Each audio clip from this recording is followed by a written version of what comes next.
In the previous segments, we have introduced the indicators of, choices of, and effects of weapons of mass destruction.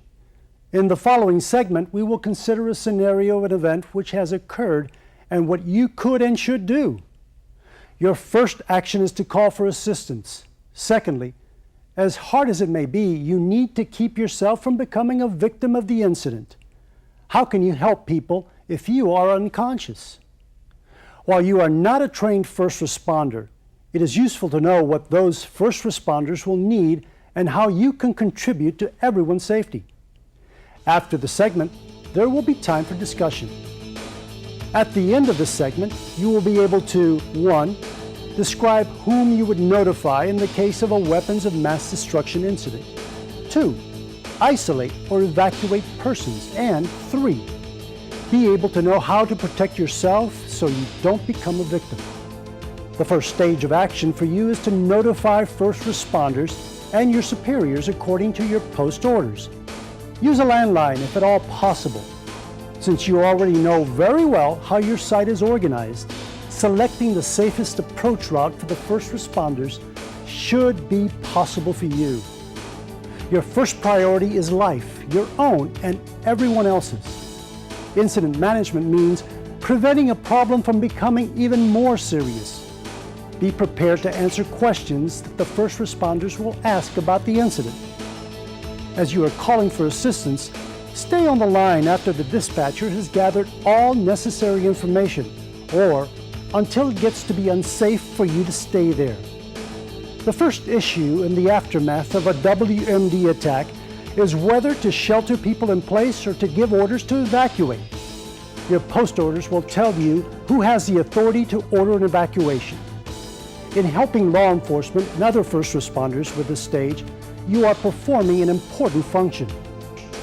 As we mentioned before, the evacuation decisions depend on company policy, your post orders, and whether the buildings are public or private. Being aware of your post orders is crucial. Review them.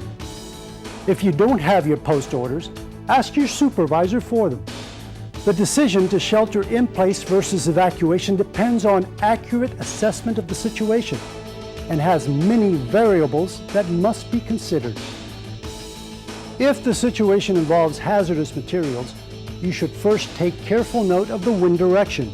You and other people who may be exposed will want to first move crosswind and then upwind to avoid exposure. In the case of an incident involving weapons of mass destruction, expect mass hysteria.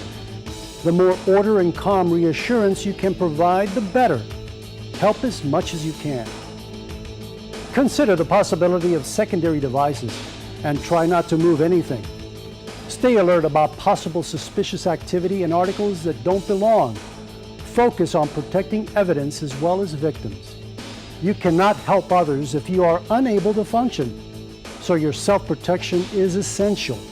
Do not become a victim. Do not rush in. Assess the situation and keep your distance. Try to determine the wind direction. Do your best to avoid contaminated areas. Consider the 3 main concepts in protective measures: time, distance, and shielding. Time means to subject people for as short a time as possible to the hazard.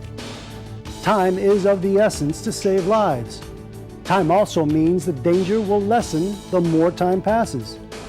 Distance means avoiding contact with a contaminant. And shielding means using any protection you have available.